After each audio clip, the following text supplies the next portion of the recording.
मेवाड़ के उस योद्धा के बारे में बात करूंगा, मेवाड़ के उस स्वाभिमानी पुरुष के बारे में बात करूंगा, मेवाड़ का एक ऐसा राजा जिसको हम योगी भी कह सकते हैं, सच्चा नायक भी कह सकते हैं। आज उस योद्धा के बारे में बात करने जा रहे हैं।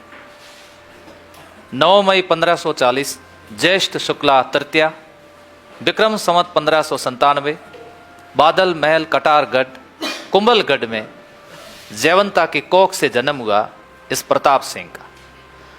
जीवन के प्रारंभिक वर्षों को अगर देखा जाए, प्रताप सिंह और बाकी जो इनके भाई थे, तो दूसरी जो रानी जिसका नाम था धीरबाई, वो तो हमेशा यही चाहती थी कि मेरा बेटा राजा बने। प्रताप के मन में और माता जयवंता के मन में ये कभी विचार नहीं था कि हमारे प्रताप मेवाड़ के अगले राजा बने। उनको ये था कि जो भी उदय सिंह जी निर्णय करेंगे वो राजा बनेंगे। ऐसी स्थिति में निर्णय कुछ और ही हुआ। प्रताप सिंह के रहने के लिए कुंवरपदा के महल स्थान निश्चित किया गया और इनकी माँ और ये सब वहाँ रहते थे कुंवरपदा के महल में, और वहाँ से इनका खाना वाना आता था। कुंवर प्रताप सिंह उस महलों में रहने के बावजूद भी बड़ी खुशी से आनंद से रहते थे। क्या विपरीत परिस्थितियों में इंसान कैसे रहता है, इनसे सीखा जा सकता है। सामान्य जन के साथ जाते थे, खिलते कूदते थे, दोस्तों के साथ में भोजन करते थे, भीलों के साथ में खेलते थे, और भील इनको कीका कहते थे, कीका के नाम से जाने जाते थे। महलों में इनके पालन पोषण की जब बात करें तो इनका पालन पोषण और इनका सबसे ज्यादा प्रभाव इनके ऊपर पड़ा, इनकी मां का पड़ा। पाली के अखेरा सोनगरा की पुत्री जयवंता बाई का इनके ऊपर प्रभाव, सबसे ज्यादा प्रभाव था। जयवंता ने इनको वीरता के गुण सिखाए, जयवंता ने मातृ प्रेम की शिक्षा दी।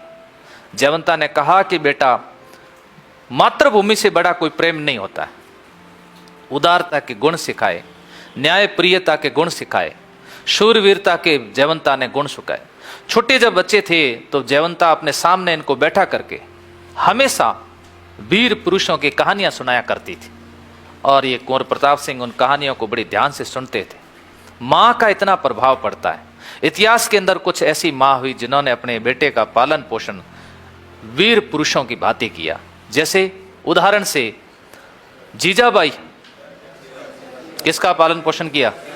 शिवाजी का पालन पोषण किया। ऐसे बहुत सारे हमें उदाहरण इतिहास के अंदर मिलेंगे। ये वो महल है कुंवरपदा के महल, जबकि कुंवर प्रताप सिंह को महलों में रहना चाहिए था, लेकिन रहने के लिए ये स्थान उनका निर्धारित किया गया। इसमें रहने के बावजूद भी इनको किसी प्रकार की कोई ईर्ष्या नहीं थी। सच्चे राष्ट्रभक्त जिनके मन में कुर्सी का सपना नहीं होता है ना, उनको जनता अपने आप कुर्सी दे देती है। और इनको किसी प्रकार, इनको पता था मेवाड़ के राणा जो भी होंगे मैं उनके साथ रहूंगा और इस मातृभूमि के लिए लड़ूंगा। यहाँ पर इनके रहने की और भोजन की व्यवस्था थी, काफी इनको परेशानी का सामना करना पड़ता था। उसके बाद में ये आप चित्र के अंदर देख रहे होंगे, ये चित्र उस व्यक्ति का है। इसके बारे में इतिहास में प्रश्न भी पूछा गया कि महाराणा प्रताप को शस्त्र और शास्त्र, देखो एक तो शब्द होता है शास्त्र और एक शब्द होता है शस्त्र। तो शस्त्र की विद्या देने वाले व्यक्ति अलग थे और शास्त्रों की विद्या देने वाले व्यक्ति अलग थे। महाराणा प्रताप को आध्यात्मिक और धार्मिक शिक्षा देने वाले भी योगी अलग थे। उनका नाम था योगी रूपनाथ जी। महाराणा प्रताप को धार्मिक और आध्यात्मिक शिक्षा योगी रूपनाथ जी ने दी थी। महाराणा प्रताप को शास्त्रों की शिक्षा और साथ साथ में कई सारे शस्त्रों की शिक्षा इनके गुरु थे, जिनका नाम था गुरु राघवेंद्र जी के द्वारा दी गई। और महाराणा प्रताप को शस्त्रों की जितनी भी शिक्षा सिखाई थी और जयमल जी राठौड़ ने सिखाई थी। यह जयमल राठौड़ इतिहास प्रसिद्ध चित्तौड़ में एक साका हुआ था तीसरा, और तीसरे साके के अंदर चित्तौड़ के दुर्ग के अंदर जो नेतृत्व करता दो थे, एक का नाम था जयमल राठौड़, दूसरे का नाम था फतेह सिसोदिया। अब सवाल पूछा जा सकता है, शस्त्रों की शिक्षा किसने प्रदान की थी? जयमल राठौड़ ने की थी। एक बार की बात है कि कुंवर प्रताप सिंह और कुंवर शक्ति सिंह किसी बात को लेकर के आपस में विवाद हो गया। इनके बीच में विवाद इतना ज्यादा बढ़ गया कि दोनों ने शस्त्र निकाल दिए। स्थितियां ऐसी हो गई कि बहुत नुकसान हो सकता है। तब उनके एक पुरोहित थे जिनका नाम था नारायण जी पालीवाल। पुरोहित जी ने आए और पुरोहित जी ने कहा कि रुकिए, आप प्लीज ऐसा मत करिए। उनको पता था कि अगर शक्ति सिंह विजयी रहे तो महाराणा प्रताप चले जाएंगे, और महाराणा प्रताप विजयी रही तो भाई की मृत्यु भी हो सकती है। आज मेवाड़ को बचाना जरूरी है। तब उन्होंने कहा कि आप रुक जाइएगा, अगर ऐसा करोगे, अगर नहीं रुकोगे तो ब्राह्मण की हत्या का आपके ऊपर आरोप लग जाएगा। और तब भी वे लोग आवेशित एक दूसरे के ऊपर प्रहार करने को आतुर थे। इतने में नारायण जी ने कटार अपने पेट में घोंप दी और कहा कि अब अगर आप आगे बढ़े तो आप समझ लो ये मेरी जो मृत्यु है इसका आरोप आप पे लगेगा, और ब्राह्मण की हत्या का आप दोनों कोर पर आरोप लगेगा, नहीं तो प्लीज रुक जाइए, मैं बलिदान दे रहा हूं तुम्हारे लिए, रुक जाइएगा। बताओ कैसे लोग होते थे उस समय। इनको बचाने के लिए कौन कौन बलिदान नहीं देते थे। उदय सिंह को बचाने के लिए पन्ना ने अपने बेटे चंदन का बलिदान दे दिया। आज पुरोहित जी को लगा कि इन दोनों में से किसी एक का भी नुकसान नहीं होना चाहिए, मेरा नुकसान होता है तो कोई फर्क नहीं पड़ता है। पिथल खग हाथा पकड़ सांगा कियो वार, सारंग झेले शीश पर उन पर सांग उबार। वे लोग भी देखो इनको बचाने की पूरी कोशिश कर रहे थे। यहां पर आप शस्त्र विद्या सीखते हैं। इसके बाद में यहां स्थिति आ जाती है। वो होली का दिन 28 फरवरी 1572 उदय सिंह जी का देहांत होता है। देहांत के समय दाह संस्कार जब हो रहा था तो दाह संस्कार के समय जिसका राज्याभिषेक होगा वो उपस्थित नहीं होंगे। ऐसी स्थिति के अंदर ग्वालियर के राजा वहां उपस्थित थे जिनका नाम था राम सिंह जी तंवर। राम सिंह जी तंवर ने जगमाल के छोटे भाई सगर से पूछा कि आपके भाई जगमाल कहां है। उन्होंने कहा कि बैकुंठ वासी उदय सिंह जी उनको उत्तराधिकारी घोषित करके गए, वे राजमहल में उनका राज्याभिषेक हो चुका है। ऐसी स्थिति में राम सिंह जी तंवर ने पाली के अखेरा जी सोनगरा से पूछा कि अगला मेवाड़ी राजा कौन होगा। तब कृष्णदास जी चुंडावत को पूछा, क्योंकि मेवाड़ी सेना में अग्रिम पंक्ति में हरावल पंक्ति में चुंडावत रहते थे, और मेवाड़ के राणाओं के प्रधानमंत्री पद पर भी कौन रहते थे, चुंडावत रहते थे। चुंडावत जी को बुलाया गया, पूछा गया कि आपके अगले राणा कौन है।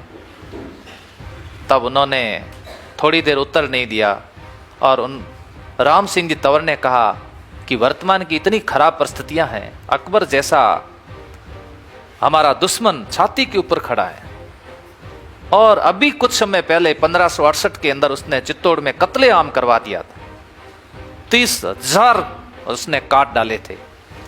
ऐसी परिस्थिति में जगमाल राजा होगा क्या मेवाड़ का? आप उत्तर क्यों नहीं देते हो? कृष्णदास जी चुंडावत ने कहा कि अगला मेवाड़ का राजा प्रताप सिंह होगा, जिसके कमर पे तलवार बांधी जाए। प्रताप सिंह के कमर पे तलवार बांधी जाती, वहां पर भगवान शिव का एक मंदिर था, शमशान घाट में भगवान शिव का मंदिर था, और ये शिव जी को तो पूछते थे, मेवाड़ी एक लिंग के दीवान थे, और वहां उनका राज्याभिषेक हो जाता।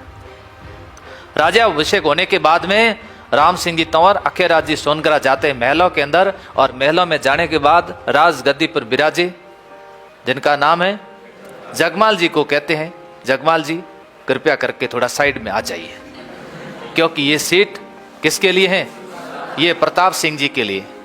तो जगमाल जी भी देखो देख रहे हैं, लेकिन इनको राज गद्दी से हटाया जा रहा है। राणा कौन बनेगा? एक ऐसा व्यक्ति राणा बनेगा जो मेवाड़ की आन बान शान को बचाएगा, पूरे हिंदुस्तान की लाज रखेगा, उसको बनाना पड़ेगा। इनको यहाँ राज गद्दी से हटाया जाता है, और उसके बाद इनका राज्याभिषेक हो रहा। देखिए कृष्णदास जी चुंडावत ने इनके कमर पर तलवार बांधी थी, और तलवार बांध करके महाराणा प्रताप का राज्याभिषेक हो रहा है। 28 फरवरी 1572 उम्र कितनी हुई? 32 वर्ष के हो गए, और 32 वर्ष में इनका राज्याभिषेक हुआ। चित्तौड़ का जब तीसरा साका हुआ था, उस समय चित्तौड़ दुर्ग से इनको एक योजनाबद्ध तरीके से निकाल दिया गया, और वो निकालने वाले थे जयमल जी राठौड़। जयमल जी राठौड़ को पता था मेवाड़े नहीं राजपूताने की अगर कोई लाज रखेगा तो लाज रखने वाला व्यक्ति यही है, जिसका नाम है राणा प्रताप है। राज्याभिषेक होने के बाद में, और उधर अकबर इधर प्रताप सिंह, दोनों की अगर तुलना की जाए, अकबर के दादा जिसका नाम बाबर, प्रताप सिंह के दादा जिसका नाम राणा सांगा, राणा सांगा और इन दादों के बीच में युद्ध हुआ था जिसका नाम था खानवा का युद्ध। फिर बात आती है प्रताप के सिंह के पिताजी उदय सिंह और अकबर के पिताजी हुमायूं, जिनका कोई विशेष योगदान नहीं रहा। उथल पुथल मेवाड़ में हो चुकी है। इधर मुगल साम्राज्य भी काफी टूट चुका है और इधर मेवाड़ भी काफी टूट चुका है। अब इधर अकबर और इधर महाराणा प्रताप। अकबर ने एक राजपूत नीति अपनाई। उसको लगा पूरे भारत पर राज करना है तो राजपूतों का सहयोग जरूरी है। राजपूतों में कोई भी घराना ऐसा नहीं होना चाहिए जो मेरा विरोध करे। अगर एक ने भी विरोध किया तो दूसरा विरोध करेगा, इसलिए सबको अकबर की अधीनता स्वीकार करनी पड़ेगी। ऐसी स्थिति में, और उस समय सब कहते थे गढ़ तो चित्तौड़गढ़ बाकी सब गढ़ैया, और प्रताप सिंह के सामने वो आंखों के अंदर वो स्थितियां थी 1568 वाली। उनको पता था कि मैं मुगलों की अधीनता कतई स्वीकार नहीं करूंगा। लेकिन वो हिंदुस्तान का बादशाह अकबर, वो भी भला कहां मानने वाला, क्योंकि अधीनता की शुरुआत तो आमेर से हो चुकी थी। 1562 के अंदर आमेर के राजा भारमल ने अपनी पुत्री हरखाबाई का विवाह कर दिया। अधीनता का क्रम तो चल ही रहा था। 1570 के अंदर नागौर दरबार लगाया। नागौर दरबार में भी घरानों ने आकर के अधीनता स्वीकार कर दी थी। जैसे ही राज्याभिषेक होता है, राज्याभिषेक के बाद अकबर ने कहा कि दूत भेजो महाराणा प्रताप को समझाने के लिए। जलाल खां कोरची आए। तो जब जलाल खां कोरची आए तो उनसे किसी प्रकार की कोई बातचीत नहीं हुई। उस समय भारमल जी के बेटे भगवंत दास जी के बेटे मान सिंह, मतलब भारमल जी का पोता मान सिंह इतिहास में बड़े मर्द राजा हुए, लेकिन उनका सही उपयोग नहीं हुआ। मान सिंह जब गुजरात आए हुए तब मान सिंह कहा कि आप डूंगरपुर जीतते हुए, आस्करण राजा को हराते हुए, वे लोग जब पहुंचे, ये समाचार प्रताप सिंह के पास में गया कि कौन आ रहे हैं। आमेर के राजा के रूप में मान सिंह आ रहे हैं। तो ऐसी स्थिति के अंदर उदय सागर झील, पीछे झील दिख रही है, उदय सागर झील के किनारे भोजन की व्यवस्था की गई। और उस भोजन की टेबल पर जब बैठने की बात आई तो महाराणा प्रताप ने अपने पुत्र अमर सिंह जी को भेज दिया कि जाइए, क्योंकि ये भी आमेर के राजा नहीं है, ये भी राजकुंवर है, आप भी राजकुंवर है। प्रोटोकॉल ये कहता है कि राजकुंवर भोजन करेंगे। राष्ट्रपति कोई भारत में आ गया तो राष्ट्रपति भोजन करने टेबल पे जाएंगे, प्रधानमंत्री आया तो प्रधानमंत्री जाएंगे, किसी राज्य का मुख्यमंत्री आया है तो मुख्यमंत्री को भेजा जाएगा। प्रोटोकॉल ये कहता है। साथ में भीम सिंह जी डोडिया को भेज दिया गया कि डोडिया साहब आप भी जाइए साथ के अंदर और बातचीत करिए। तब यहां अमर सिंह और सामने इधर मान सिंह और भीम सिंह जी डोडिया वगैरह सब गए वहां पर। इन्होंने भोजन करने से मना कर दिया और पूछा कहाँ है आपके पिताजी। तो कहा कि पिताजी के तो पेट दर्द हो रहा है। मान सिंह ने कहा मैं पेट दर्द का इलाज तो बहुत जल्दी कर दूंगा। तब महाराणा प्रताप ने समाचार भिजवाया भीम सिंह जी डोडिया को, कहा कि आप ऐसा उतावला हो तो कह देना। उन्होंने कहा मान सिंह जी आप आओगे तो मालपुरा में मिलूंगा, आप आओगे तो मालपुरा में मिलूंगा। आपके फूफा जी आएंगे। फूफा जी कौन? अकबर। आपके फूफा जी आएंगे तो जो स्थान निश्चित करेंगे वहां मिलूंगा। और जाते जाते भीम सिंह डोडिया ने भी कहा मान सिंह अगर आमना सामना हो जाए तो याद रखना पलक झपकते ही स्वर्ग में पहुंचा दूंगा। नाम मेरा भी भीम सिंह डोडिया है। मान सिंह जी को बहुत क्रोधित किया। मान सिंह अकबर के पास जाने के बाद अकबर को कहा कि हो सके तो हल्दी घाटी का नेतृत्व तो मुझे देना। क्यों? कि मुझे बदला लेना है, मुझे वहां पर अपमानित किया गया। लेकिन अकबर बहुत होशियार व्यक्ति था। अकबर ने कहा नहीं, अभी युद्ध नहीं करना है। प्रोटोकॉल के अनुसार आपसे प्रताप नहीं मिले होंगे तो प्रोटोकॉल के अनुसार काम करते हैं। भगवंत दास जी को भेजते हैं जो भी वर्तमान में आमेर के राजा है। ये वही भगवंत दास जी है जो चित्तौड़ के तीसरा साका हुआ था उस समय मुख्य दर्शक बन के खड़े देख रहे थे और वहां पर हजारों व्यक्तियों का कत्ल हो रहा था। भगवंत दास जी आए तो महाराणा प्रताप की उनकी गोगुंदा में भेंट हुई। अगर सवाल पूछ ले कि इनकी भेंट कहां पर हुई थी, गोगुंदा में हुई। गोगुंदा में उनकी भेंट हुई और गोगुंदा के अंदर महाराणा प्रताप ने कहा भगवंत दास जी शायद आपको याद होगा कि आपके पूर्वज किसके ध्वज के नीचे लड़ते थे? हमारे ध्वज के नीचे लड़ते थे। जब मेरे दादा खानवा का युद्ध लड़ने के लिए गए थे तुम्हारे आमेर से कौन आए थे? पृथ्वीराज जी कछवा आए थे। हमारे ध्वज के नीचे लड़े तुम लोग। आज मेवाड़ी ध्वज मेरा झुका देता और आमेर का ध्वज करो ऊंचा, मैं लड़ूंगा आपके ध्वज के नीचे और मुगलों को देते हैं टक्कर। भगवंत दास जी ने कहा यह संभव तो हमारे लिए नहीं है। वापस गए। अकबर ने पूछा क्या कहा? भगवंत दास जी ने कहा कि वो तो ऐसी बातें कह रहे, अब कहने से कोई मतलब नहीं है। वो कह रहे आमिर के ध्वज के नीचे मैं लड़ने के लिए तैयार हूं। टोडरमल को भेजा। टोडरमल बहुत होशियार व्यक्ति। टोडरमल ने बहुत बातें बताई। टोडरमल ने क्या मतलब है प्रताप, क्या मिलेगा आपको? अधिकतर ने अधीनता स्वीकार कर दिए। छोड़ो ने इन सबको, आराम से रहोगे, जिंदगी जियोगे। महाराणा प्रताप ने कहा यही तो लिखा हुआ नहीं है ना, आराम है तो नहीं लिखा हुआ, और मुझे आराम की आवश्यकता भी नहीं है। ऐसी स्थिति में अकबर ने कहा अपनी सेना रवाना करो, और सेना लेकर के अजमेर पहुंचे। तब तक इन्होंने, अकबर ने किसी को भी अपना सेनापति नहीं बनाया सेना का। उसको पता था कि अगर मुस्लिम को सेनापति बनाया तो अकबर की सेना में ज्यादातर राजपूत रखे गए थे, वो नाराज हो जाएंगे। वहां आकर के उसने सेनापति बनाया। तब ऐसी स्थिति के अंदर अकबर के मुस्लिम सेनापति नाराज हुए थे। मान सिंह को मुख्य सेनापति बनाया था, तब काजी खां, नबी खां ये नाराज हो गए थे और वापस निकल गए। इन्होंने कहा हम नहीं लड़ेंगे, ये सेनापति मान सिंह है तो हम युद्ध नहीं लड़ेंगे, सेनापति तो हम रहेंगे। आसफ खां को सहायक कमांडर बनाया गया था, और ये सेना लेकर के मान सिंह को कमांडर बना करके पूरी उम्मीद के साथ में भेजा जाता है कि मान सिंह जाएगा तो युद्ध जीत करके आएगा। मान सिंह वहां से मांडलगढ़, मांडलगढ़ से मोही गांव से होता हुआ गोगुंदा पहुंचा। उधर समाचार मिले महाराणा प्रताप को कि मान सिंह आ चुका है। महाराणा प्रताप ने भी अपनी सेना को कुंभलगढ़ से थोड़ा नीचे की ओर लिया, और कुंभलगढ़ से निकल रहते हुए हल्दी घाटी तक पहुंच गए। महाराणा प्रताप ने कहा कि हम वो गलती नहीं करेंगे जो गलती मेरे दादा राणा सांगा ने की, हम वो गलती नहीं करेंगे जो गलती हेमू ने की। इसलिए हमें गुरिल्ला युद्ध पद्धति से युद्ध लड़ना पड़ेगा।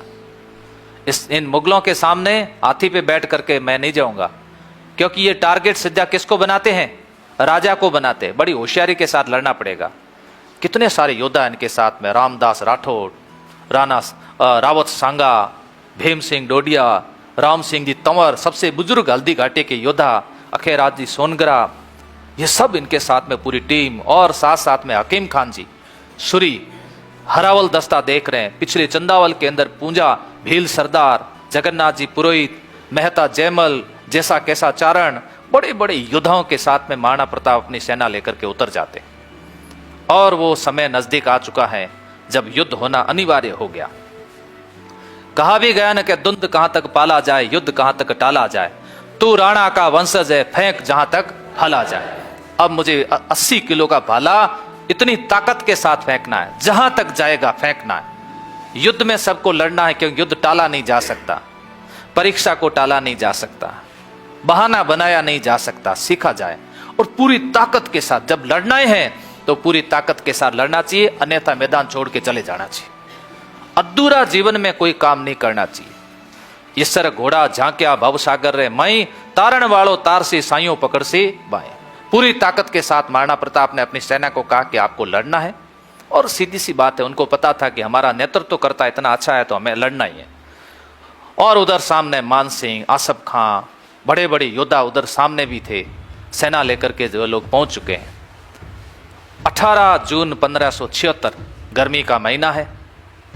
मुगलों को थोड़ी गर्मी कम सूट होती है, और एक संकड़ी घाटी भी पड़ती है जिसे हम हल्दी घाटी के नाम से जानते हैं। युद्ध शुरू हो जाता है इनके बीच में, और इस युद्ध को हाथियों के युद्ध के नाम से भी जानते हैं। अब युद्ध शुरू होने के बाद में कैसी परिस्थितियां घटती हैं वो भी आप एक बार देखिए। हल्दी घाटी का युद्ध शुरू हो चुका है। इस तरह से देखिए, इसकी आवाज मैंने म्यूट कर रखी है। ये सैनिक मुगल सैनिक है सब। हल्दी घाटी युद्ध के अंदर ये राजपूत सैनिक है जो दिख रहे हैं आपके सामने। महाराणा प्रताप आ चुके हैं। महाराणा प्रताप अब भाला लेकर के मान सिंह पर प्रहार करेंगे, और ये चेतक ने देखो पैर उठा दिए और हाथी के ऊपर पैर दे दिए। ये वार किया, मान सिंह ओहदे के अंदर छुप गया।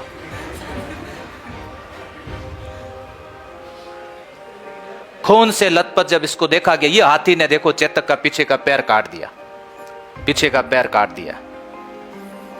ऐसी स्थिति के अंदर झाला मान आए और महाराणा प्रताप से निवेदन किया कि आप युद्ध भूमि से बाहर जाइए और ये मुकुट मुझे दीजिए। ये मुकुट पहन करके इन युद्ध भूमि से इनको बाहर भेजा जा रहा है, और ये कह रहे हैं मैं हूं महाराणा प्रताप, आओ और लड़िए। ये देखो इनको चारों तरफ से घेर दिया कि महाराणा प्रताप यही है, और यहां से ये लोग ये निकल गए। चेतक के चलने की स्थितियां भी आप देख चुके हैं। ये देखिए किस तरह से चला, ये 26 फीट का नाला पार कर दिया और ये गिर गया। देखो 26 फीट का नाला पार करने के बाद यहां पर चेतक गिर जाता है। तब कहा गया कि चेतक चढ़ गयो हाथी पे जन मान सिंह घबराए, भालो फेंक्यो राणा ने जब होद्यो टूटो जाए, रण में घमासान मच जाए, बेरी रणसू भाग्या बजाए। एकदम सन्नाटा छा गया। जब महाराणा प्रताप ने जब भाला उठाया ना, तब एक बार तो ऐसा लगा कि पता नहीं क्या हो जाएगा।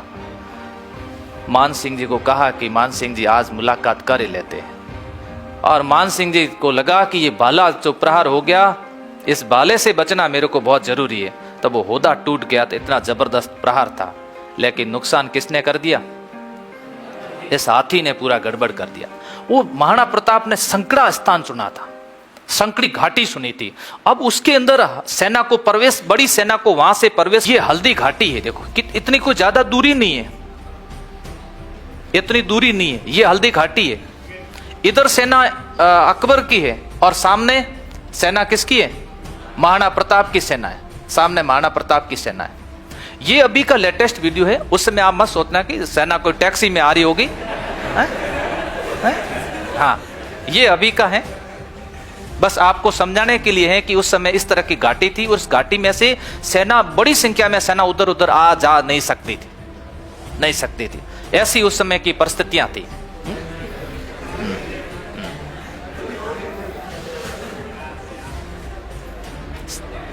हल्दी घाटी रंगी खून सु नाड़ो बहतो जाए।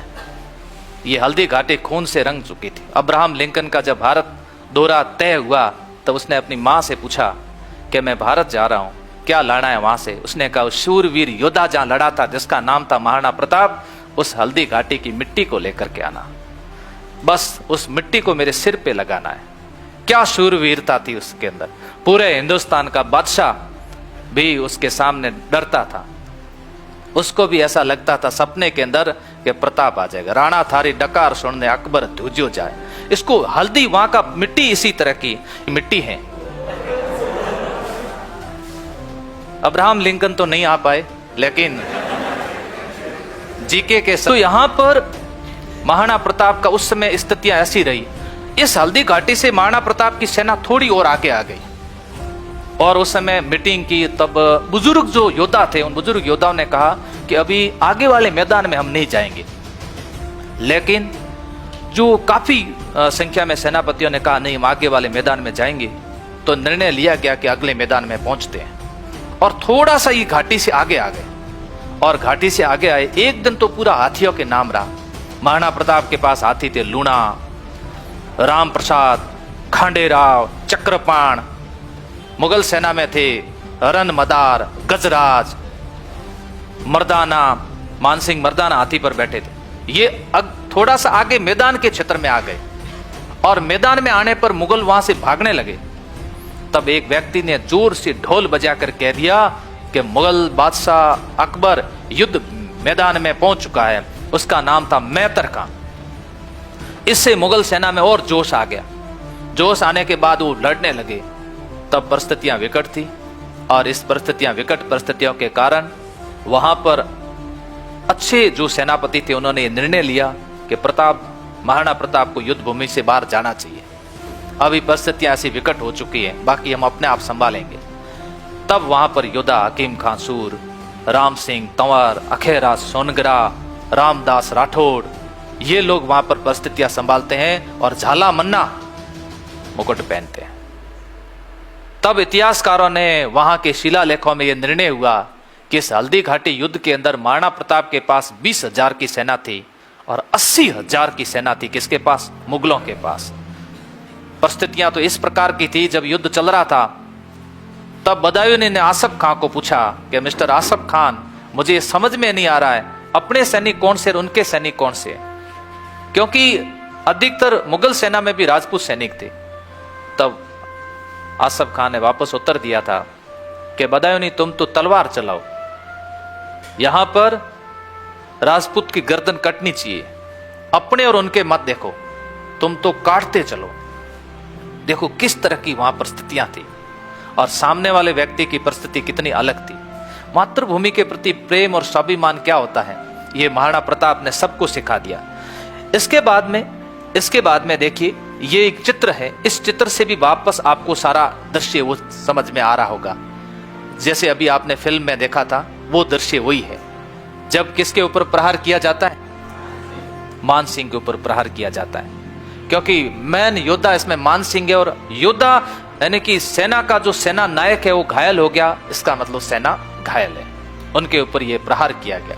इसके बाद में नेक्स्ट में आपको, महाराणा प्रताप ने कसम खाई थी कि मैं अब महलों में नहीं जाऊंगा, अब सेनापतियों के पास में रहूंगा, सामान्य व्यक्ति की तरह जीवन जीऊंगा। ये महाराणा प्रताप ने सभी के पास में बैठ करके कसम से आगे चलते हैं। हल्दी घाटी युद्ध के बाद में ये लीजिए परिस्थितियां इस प्रकार की हुई। हल्दी घाटी 1576 में हुआ, जिसको डॉक्टर गोविंद नाथ शर्मा ने कहा इसके बारे में कोई निर्णय नहीं हुआ। लेकिन 1578 कुंभलगढ़ हुआ। कुंभलगढ़ में शाहबाज खां को अकबर ने 3 बार भेजा, 77, 78 और 79। और 78 के अंदर कुंभलगढ़ के ऊपर जब महाराणा प्रताप उपस्थित नहीं होते हैं, तब शाहबाज खां द्वारा आक्रमण किया जाता है और शाहबाज खां वहां जीत जाता है।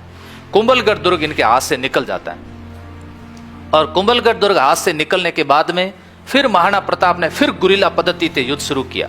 उस समय योगी रूपनाथ जी ने आशीर्वाद दिया, और योगी रूपनाथ जी ने कहा था कि मगराचल के राजपूत अगर आपका सहयोग कर दे तो आप आगे वाले युद्ध जीतोगे।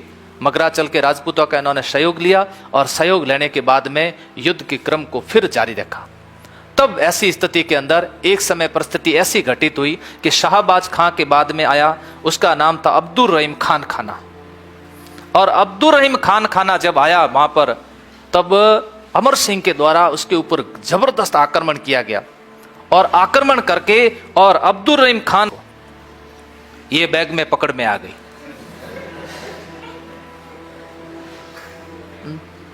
किसकी है? 2 ही है, 3 है, मुझे नहीं पता। ये अब्दुल रहीम खान खाना है। जैसे ही पकड़ में आई और इसको लेकर के आए महाराणा प्रताप के पास में, महाराणा प्रताप ने कहा, मिस्टर अमर सिंह जी, आपने ये क्या कर दिया? फिर आप में और अकबर में और हमारे में अंतर क्या रहेगा? हमारे में अकबर में फिर अंतर क्या रहेगा? क्या इसी तरह से हम स्वाभिमानी पुरुष कहलाएंगे? छोटा करके आ गए। खान खाना जी बड़े प्रसन्न हुए। अब्दुल रहीम खान खाना बैराम खां के पुत्र थे। अब्दुल रहीम खान खाना भी अच्छे व्यक्ति थे। बाद में कहते हैं कि उन्होंने शिया मुसलमान थे और अपना धर्म भी चेंज कर दिया था।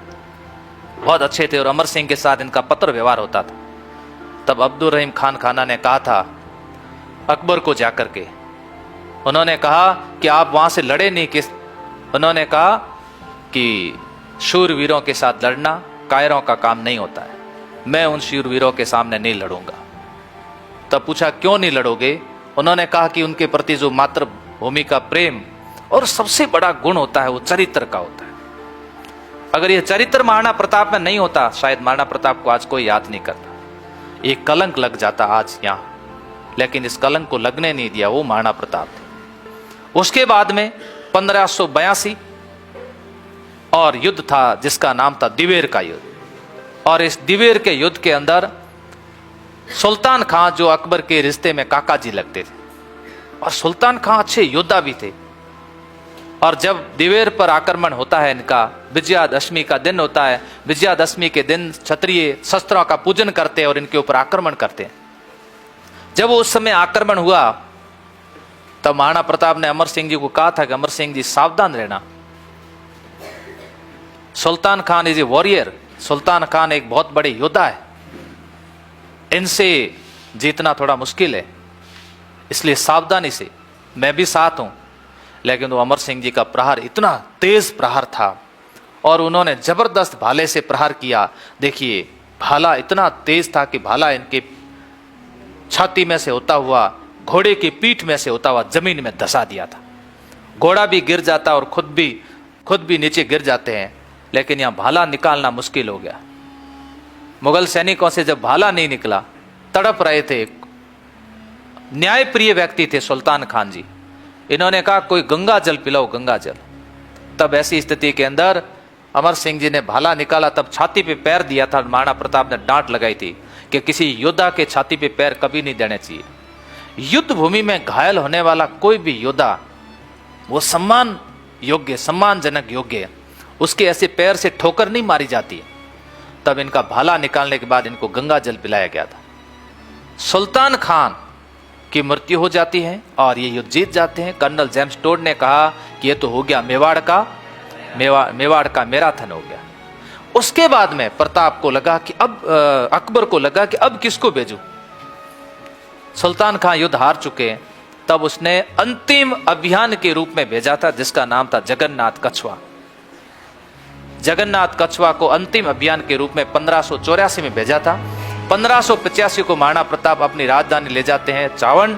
1595 से लेकर 97 तक राजधानी इनकी चावड़ रही। 1585 से लेकर 1597 तक कोई आक्रमण अकबर का नहीं हुआ। इसे इतिहासकार कहते हैं अघोषित संधि काल, किसी प्रकार का कोई आक्रमण नहीं हुआ। तो फिर अगर हम इतिहास में इस तरह से पढ़ते हैं कि हिंदुस्तान का एक बहुत बड़ा बादशाह इनको झुका सकता था, लेकिन 85 से 97 तक फिर झुकाया क्यों नहीं? लेकिन इनको लग गया था कि ये स्वाभिमानी पुरुष हमारे से झुकने वाला नहीं है। आगे की हम बात करते हैं। उसी समय अकबर का एक योद्धा था जिस योद्धे का नाम था बहलोल खां उज्बेक। गजब का योद्धा था। इसको तैयार किया हुआ था महाराणा प्रताप के लिए। कई लोग हथौड़ा लेकर के इसके सिर पे ठरका देते थे। इसको इतना मजबूत बनाया हुआ था। नर बख्शी था ये, नर बख्शी। ये जिंदा जिंदा खा जाता था। ये एक ऐसा व्यक्ति था, इसको इस तरह से तैयार किया हुआ था। तब हाथी भाटा नामक स्थान पर राजसमंद में, वो राना खेत था और हाथी भाटा नामक स्थान था, उस स्थान पर महाराणा प्रताप ने फिर अमर सिंह को कहा, मिस्टर अमर सिंह इस बार थोड़ा दूर रहना, बहलोल खां के सामने मुझे जाने देना, क्योंकि बहलोल खां को जिस तरह से तैयार किया गया है ना, वो मुझे पता है। बहलोल खां भी बहुत बड़ा योद्धा है। तब महाराणा प्रताप पास में जाते और बहलोल खां को थोड़ा उकसाया जाता है, और उकसाने के बाद में बहलोल खां ने वार करने की कोशिश की। तो महाराणा प्रताप ने इतना जबरदस्त वार किया, क्योंकि पर्सनैलिटी बड़ी गजब की थी। 7 फीट 5 इंच हाइट थी महाराणा प्रताप की, हाइट वाइट बड़ी जोरदार थी। तब इतना जोर से प्रहार किया महाराणा प्रताप ने कि बहलोल खां 2 हो गया। देखो, घोड़े सहित बहलोल खां को घोड़े सहित काट दिया। आधा बहलोल खां इधर और आधा बहलोल खां इधर। इन लोगों की देखो बीपी लो हो गई। ये जो पास में देखो आंखें फटी की फटी रह गई। हुआ नहीं हुआ? देखो इधर देख लो, ये देखो शेर की तरह दाड़ रहे। देखो शेर, ये इनके महाराणा प्रताप के सैनिक है, शेर की तरह दाड़ रहे। पीछे से कह रहे हैं लगाओ झटका। लगाया झटका घोड़े सहित। महाराणा प्रताप ने 3 दिन तक व्रत किया। इन्होंने कहा कि मेरे साथ में एक जीव कट गया मेरे हाथ से। और कौन कट गया? घोड़ा कट गया, जीव कट गया मेरे हाथ से। इतना जबरदस्त प्रहार किया था इनके ऊपर। ये बातें जब अकबर के पास में पहुंची, तब अकबर ने किसी ज्योतिषी को अपना हाथ दिखाया। ज्योतिषी ने कहा जिस दिन प्रताप का और आपका आमना सामना हो गया, वो आपका अंतिम दिन होगा। अकबर ने कहा मैं तो सामने ही नहीं जाऊंगा। बाकी भेजे बहुत। महाराणा प्रताप ने कई समाचार भेजे कि आप आ जाओ, अपन दोनों युद्ध लड़ लेते हैं। ये महाराणा प्रताप भी एक ऐसे राजा थे जो अपने पास 2 तलवारें रखते थे। महाराणा प्रताप के आप फोटो में देखना, यहां पर इनके पास में 2 तलवारें थी। 2 हाथों से चलाना नहीं। महाराणा प्रताप कहते थे कि अगर मेरे सामने कोई ऐसा दुश्मन आ जाए जिसके हाथ में तलवार नहीं है, तो मैं मेरी तलवार दे दूंगा, लेकिन नी हथे पर वार नहीं करूंगा, पीठ के पीछे किसी पर वार नहीं करूंगा। ये थे राष्ट्रभक्त। इसे बोलते स्वाभिमानी पुरुष। पीठ के पीछे वार किए होते तो शायद राजपूताने को कोई हरा नहीं सकता था। ये लोग नी हथे पर वार नहीं करते थे। तब 2 तलवारें अपने पास में रखते थे। हालांकि कई ऐसे राजा हुए, योद्धा हुए इस धरती के ऊपर। भरतपुर के जाट राजा सूरजमल, वो अफलातून के नाम से जाने जाते तो 2 हाथों से तलवार चलाते थे। हल्दी घाटी हरावल दस्ता देखने वाले हकीम खान 2 हाथों से तलवार चलाते थे, और दोनों हाथों से उतनी गजब तरीके की कलाबाजी दिखाते थे। इसके बाद में ये है चेतक, ये छतरी बनी हुई चेतक की बलीचा। वो नाला पार करने के बाद चेतक यहाँ पर गिर जाता है, और चेतक के यहाँ पर गिरने के बाद में जब वो परिस्थितियां, जब हल्दी घाटी युद्ध की परिस्थितियां की मैं बात करूं वापस, उस समय एक दो मुगल सैनिकों को पता चल गया कि महाराणा प्रताप ने मुकुट चेंज कर दिया और किसी दूसरे को युद्ध लड़ाया जा रहा है। शक्ल में दोनों एक जैसे थे। तब शक्ति सिंह ने उस समय उन मुगल सैनिकों का वध किया और शक्ति सिंह यहां आकर के पहुंच गए। शक्ति सिंह ने पीछे से आवाज दी, ओ नीले घोड़ेरा असवार। तो महाराणा प्रताप को लगा कि कोई जान पहचान वाला लग रहा है। पीछे मुड़ के देखा तो शक्ति सिंह। तब उस गीत में गाया गया, शक्ति सिंह की गर्दन झुक गई पड़ियो पगारे माय, गले लूम गयो प्यार झूम गयो वचन न मुंडे आए, के दोनों आंसू ढा टपकाए वारी बाया कौन छुड़वाए। दोनों आंखों से उनके आंसू टपकने लगे और बाहें पकड़ लिए, अब छुड़ाए कौन दोनों भाइयों को।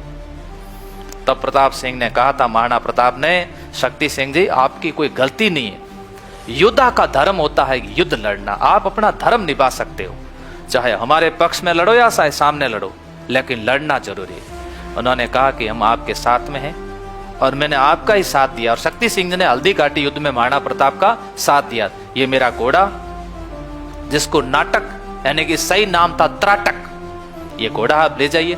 चेतक बोलते, सही नाम था चेटक। ये मेरा घोड़ा आप ले जाइए यहां से और मैं आज आपके साथ में हूं। यहां पर इनकी समाधि बनी, चेतक की समाधि बनी।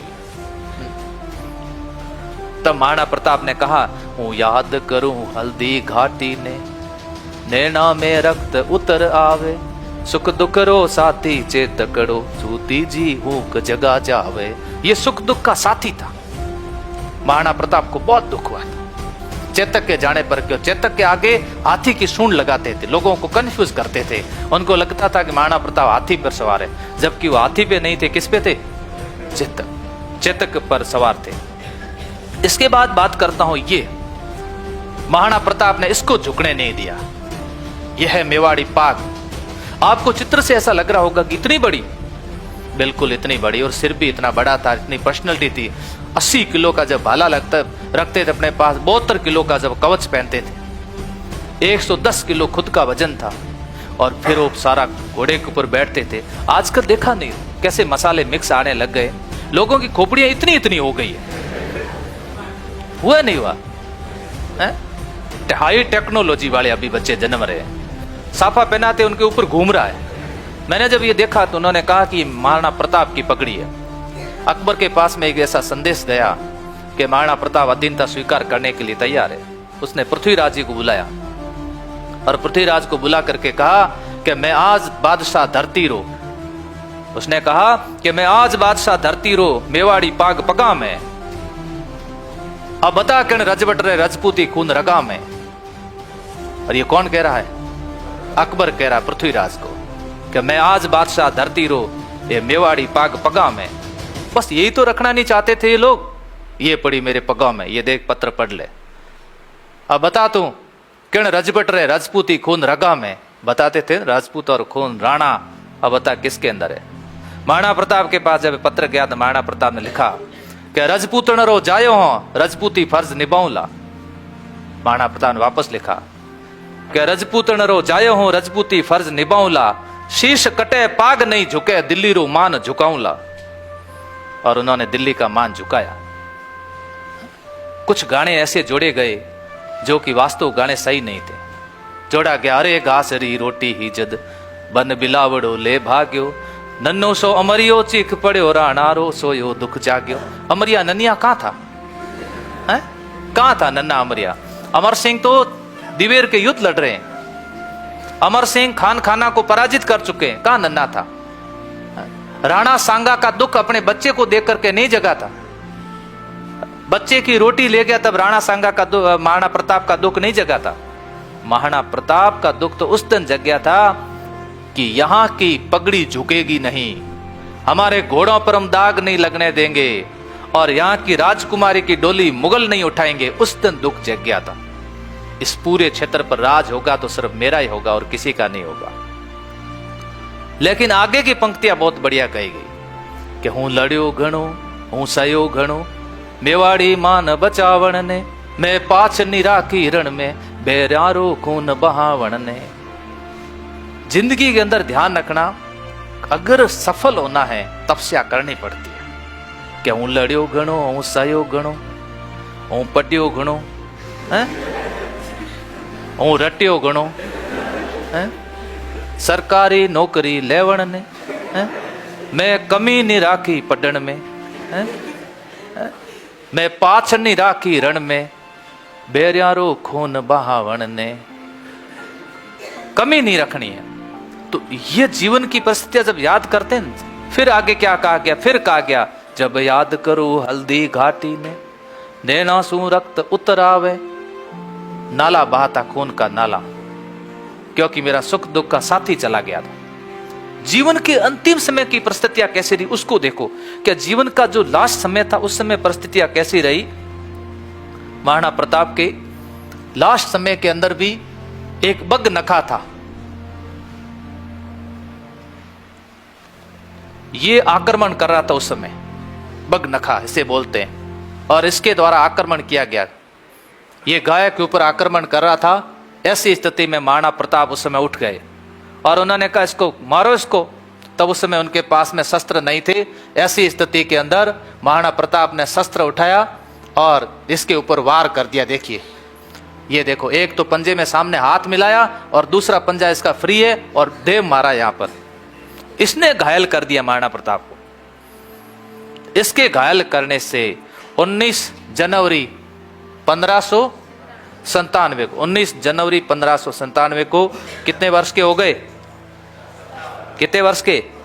57 वर्ष के होने के बाद में महाराणा प्रताप का देहांत हो गया। महाराणा प्रताप जिनकी मौत पर उनका सबसे बड़ा शत्रु अकबर भी रोया था। ये दोनों तलवारें रखते थे। ये देखो तलवारें। अकबर की आंखों में भी आंसू आए थे। अकबर ने कहा कि मैंने योद्धाओं के बारे में बहुत सुना है, महाराणा प्रताप तो वास्तव में योद्धा था, सच्चा भक्त था, राष्ट्र भक्त था, नायक था। तुम्हारा इतिहास अमर रहेगा, युगों युगों तक तुम्हें लोग याद करेंगे कि अकबर से भी किसी ने टक्कर ली तो सच्ची तुमने ली थी।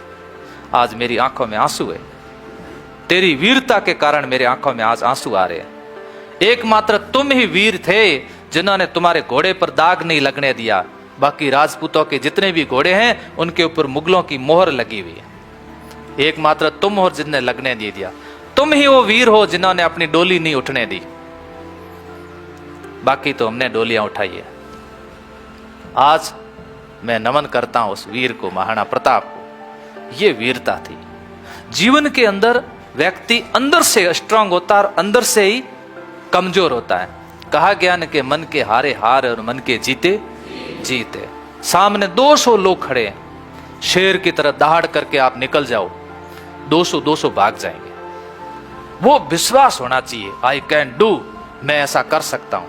कठिन परिस्थितियां भी आएगी तो भी उसको भी सह लूंगा, लेकिन कमी नहीं आने दूंगा। इस दरमियान एक व्यक्ति को याद करना पड़ेगा जिसका नाम था भामाशाह। पाली के रहने वाले भामाशाह के द्वारा 20,000 स्वर्ण मुद्राएं दी गई और उस 20,000 स्वर्ण मुद्राओं से इन्होंने सेना की तैयार की थी। एक मजीरा गांव था, मजीरा गांव से भील सेना तैयार की थी और वो भील सेना इनके सहयोग में काम आई थी। वहां से इन्होंने सेना तैयार की और लास्ट के समय जब ये घायल हो गए थे उस समय अपने सेनापतियों को कहा था कि आप लोग मुगलों की अधीनता स्वीकार मत करना। वैसे मुझे विश्वास है कि मेरा बेटा वीर है, योद्धा है। डॉक्टर गौरीशंकर हीराचंद ओझा ने लिखा था कि अमर सिंह वीर पिता के वीर पुत्र थे। अमर सिंह बहुत अच्छे योद्धा थे, लेकिन परिस्थितियां ऐसी विकट आई कि 5 फरवरी 1615 को मेवाड़ को मुगलों के साथ संधि करनी पड़ी। वो जहांगीर था जिसने मेवाड़ को जलाकर राख करने की नीति अपनाई थी और इनको वहां जाकर के संधि करनी पड़ी। लेकिन फिर भी सर टॉमस रो लिखता है कि जहांगीर ने मुगलों को अधीन बल से नहीं धन से किया था, धन से अधीन किया था। इसमें मुगलों को फायदा कुछ नहीं हुआ था, लेकिन मेवाड़ियों को फायदा हुआ था। मेवाड़ी राणा मुगल दरबार में नहीं जाएगा, मेवाड़ी राजकुमारी की शादी मुगलों के साथ नहीं होगी।